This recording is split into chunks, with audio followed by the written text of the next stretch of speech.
Welcome back to another episode of Uniquely Wired Podcast. I'm your host, Nani, and I do want to say that this is the last episode of season one, you guys. I cannot believe it. But I do believe in rest. I do believe that, we have to be intentional and take breaks, take time. So therefore, I have decided to end season one on this episode and, come back after the new year, which is crazy to say, but yes, after the new year, come January, we will begin season two, and you definitely don't want to miss it because it's going to be such an amazing season. I have a lineup of guest speakers that are truly amazing, and it's just going to bless your life. So you don't want to miss it. But with that being said, let's just get right into this episode, which I'm going to title Navigating the Holidays. Okay, so as autism families. Um, so as we find ourselves aiming, right, to have an amazing holiday, we know that that can be very hard for families like ours who have autistic children. It can be challenging in many ways. And we're just gonna, I'm gonna give you, and I'm looking at my notes, I'm gonna give you some things and tips that you can use to navigate this holiday season. Um, the holidays can be a magical time, but I also understand that they also come with its unique challenges. Okay. So, whether you're a parent, caregiver, or someone personally navigating autism, here are a few tips, okay, to help you make the most of this holiday season. Okay. Now, I'm going to say for my family, my household, we do Christmas and New Year the way the best fits my two autistic children. Like, that's it. It's not what their grandparents want, what their aunts, uncle, like, it's not about anybody but my kids' happiness. And for them to feel safe, for them to feel like they can be themselves and not have to worry about following so many rules, that's what the holidays is for us, and that's just the way we navigate it. But again, that may not be your case, and I understand that, right? But I want you to remember that it's okay if you can't make it to see the beautiful holiday lights. It's okay if you can't make it to a family dinner because your child is in the middle of a meltdown. Like, that is okay. We often feel so much pressure to do such things around this time because we want to keep up with trends. We want to keep up with what everyone around us and social media is doing. But I want you to pause, friends. I really want you to pause and think about your kids. Accommodate this season with what helps you and your family. That's it. So, here are 5 tips. Number 1, plan ahead. Plan ahead. I am a planner by heart. Like, by nature, I am a planner. That's just the way God created me. He was just like, you know what? You're going to be a planner, and that's it. Like, I am a planner. But I can also be a go with the flow type of person. Like, I can also be like, okay, well, you know what? Things just change. Let's just go with it. But most of the time, 95% out of the time, I like to plan. So, creating a visual schedule or social story can provide a sense of routine, which can be incredibly comforting for your autistic children. Okay. This can help manage expectations and reduce anxiety during the holiday hustle. Like, I've been telling my kids that we're going to go see the lights at the zoo for the past 2 weeks. Granted, we're not even going until Christmas Day, but I mean, that's the plan. Again, that is the plan. That is me planning ahead. But I have been telling my kids, even though they're not speaking, I know they hear me. I know they understand what a zoo is. I know they know their animals. So we go into the zoo to see the holiday lights. Just, most likely it's just going to be us, me, my husband, and my children. That's it.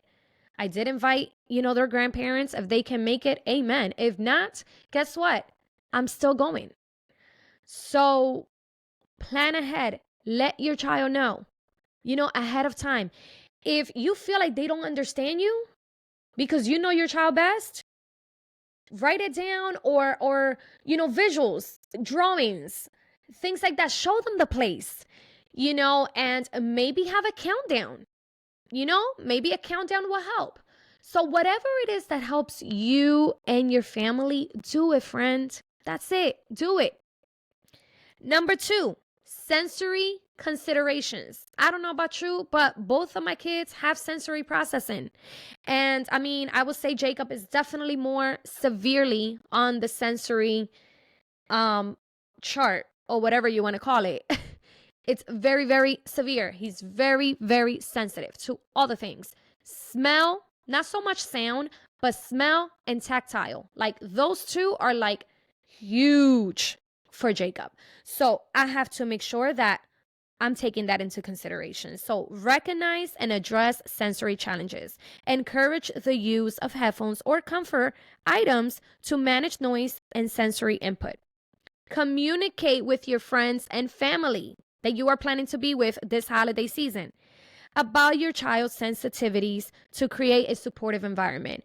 This can be hard if you're going to a public place, for example, the zoo or the mall or just a light show, right? This can be a little hard. But if you're going to a family or friend's house, make sure you are addressing these things. Listen, sometimes we really assume and we just expect people to know. Reality is, guys, let me just give you a reality check real quick, okay? It's not going to happen. Like, it's not going to happen where your friends and family are like automatically, magically going to know that your child has sensitivity to, I don't know, the Christmas tree or the smell. Like, we just, please stop putting like these assumptions in your head and start speaking up. Start speaking up and tell your friends and family about your children's sensitivities. Because then you're going to get mad if something comes up or something happens at your friends or your family's house during the holiday season because you thought they knew or they should have known. Now, we have to take that off. And even if they know, like, it's still our responsibility as parents to let them know, make them aware. Because maybe when they met your child, they didn't have such severe sensitivities then. And now as they're getting older, it's becoming more of a challenge. So they don't know. They don't live with your child. They don't live with you. You are with your child at all times. So keep that in mind. Number 3, adapt traditions, okay? Don't be afraid to adapt or skip traditions that may cause stress. Y'all, I have been learning this year, okay? Like, don't be afraid. Prioritize events that align with your family's comfort level and consider creating new traditions that cater to your child's interests and needs. Boom. I mean, I couldn't have said that any better. Literally. Remember that, guys. Like, it is so easy to get caught up with traditions. Like, I grew up in a Hispanic household. And, some things were just traditional. And now that I'm older and I have my own family and I have my 2 autistic non-speaking children, like, who, just have their own childhood aside from mine. It's like, I cannot bring this forth to them.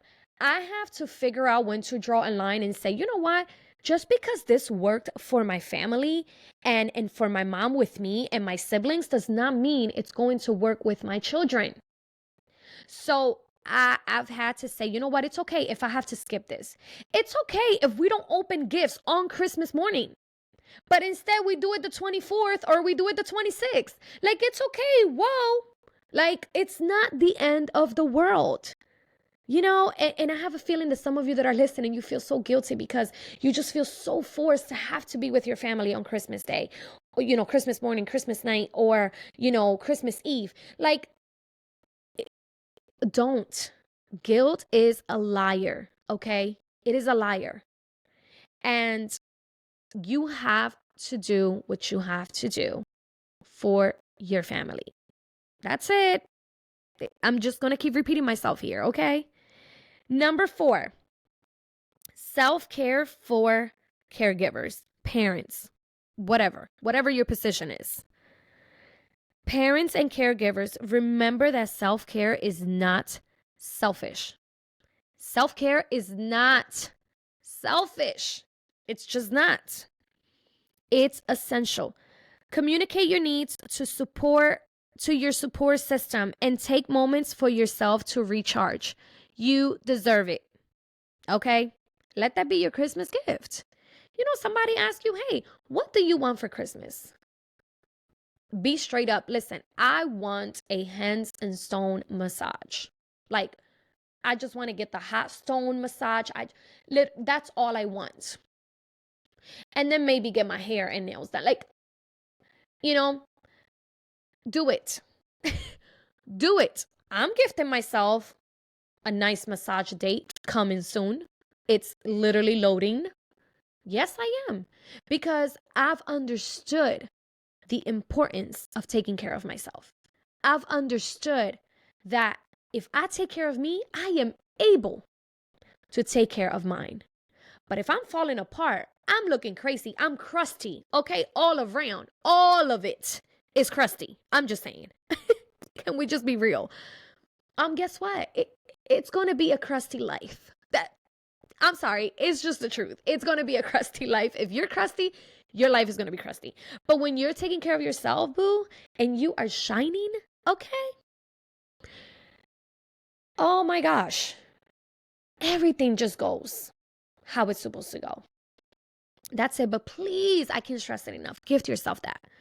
And if you're listening and you're not a caregiver or a parent to an autistic child, but you're listening because you want to learn, but you know somebody in your life who has an autistic child, listen, be that person to gift them something special this holiday. Be that person. Last but not least, the last tip is community connection. Connect with local autism support groups, and there's no one size fits all approach. Okay? There's just not. Sharing experiences and advice with others who understand can be incredibly valuable and reassuring. So find those groups. Don't be isolated. Don't be the person to just like lock yourself in the room, never come out, never make connections. Come out, make connections, and be with people around you that get it. Okay? And I do want you to remember every family is unique. Every family is unique. Celebrate the victories, no matter how small, friends, and cherish the special moments with your loved ones. It's just a beautiful time to really create memories. So do what you have to do. That is my advice to you on this episode. Like, do what's best for you and your family. Don't feel guilty. Literally, just don't. And I know, like, for me, y'all know the trend, like, the elf in the shelf and, Santa and all the things. Like, I personally don't do those things. My husband and I both decided in our household, like, we want to keep Jesus as the center. And we are Christians. We are a faith-based family household. So therefore, I don't do elf in a shelf. And I'm not saying it's wrong. I'm not saying, you shouldn't do it. It's terrible. No. If you want to do it. But us personally in my household, we don't do it. Number one, I don't want that to be the main focus during this holiday season. And number two, my children don't understand what that is. They're just going to look at it like, okay, it changed. Wow, big deal. I'm just being honest. Like, they're not going to find it interesting. It's just not going to be like, wow, did the elf really do that? Right? No. I love seeing other families doing it, but it's not something that we promote in my house. I don't buy Santa Claus. It's about Jesus. And to me, this season I'm grateful because Jesus was born, and he was and is the greatest gift of life. So, and if you're a Christian family, then you know where I'm coming from. But that's just how we do it, and it works for us, guys. It works for my family. So I encourage you again to do what works for your family. That's it. Do what works for your family. So before I end the episode, I do want to share that I recently became a home health aide for both of my autistic children. And if you're wondering, it is a paid job. So you are a paid caregiver for your kids. If you didn't know, I have been home since 2017, and I've had to literally have small businesses here and there, which have never really been super successful.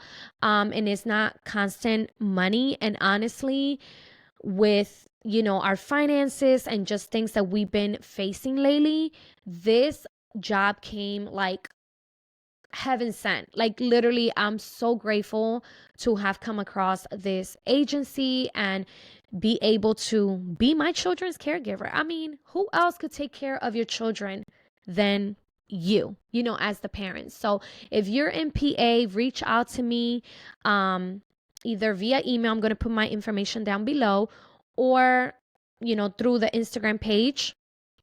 If you follow my personal Instagram page, Mom of Awesome Siblings, then you've seen the news on there, and I've shared the steps to take.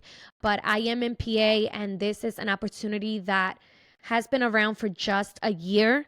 So it's fairly new. So not a lot of people know about it. So I'm definitely so grateful for this opportunity, and to be able to contribute financially in the household while being my children's caregiver, being able to take them to their appointments, be present. So I mean, because I technically have no choice. And if you know, then I am their transportation. I am literally the person that does their appointments and do all the things for them. So somebody had to do it. So I'm just grateful, and I wanted to share that amazing opportunity, and news, because that has been literally my gift. Like, that has been my Christmas gift. So that's that. Also, I am having merch releasing before Christmas, so be on the lookout, y'all. I have some beautiful sweatshirts that are going to release, that it's going to have the logo of my podcast, and in the back is going to say uncovering the beauty and nature of autism. Beautiful message. So be on the lookout for that. And yeah, you guys, this season 1 has come to an end. Thank you all so much for your support, for being here and listening. We hit 300 plus downloads. So, I mean, less than 6 months. So thank you guys so much. I truly appreciate you all. And I wish you nothing but an amazing holiday season. I love you guys so much, and I will see you on season 2.